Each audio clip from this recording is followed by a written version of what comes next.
ماشینه مامانی، نمیتونی درش بیاری که.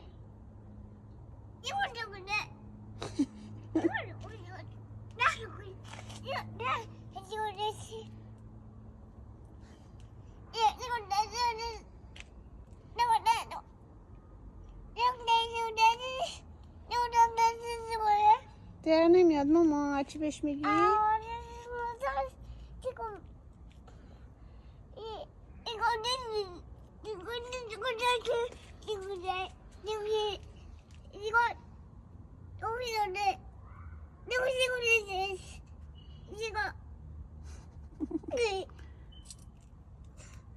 چیکار کنی؟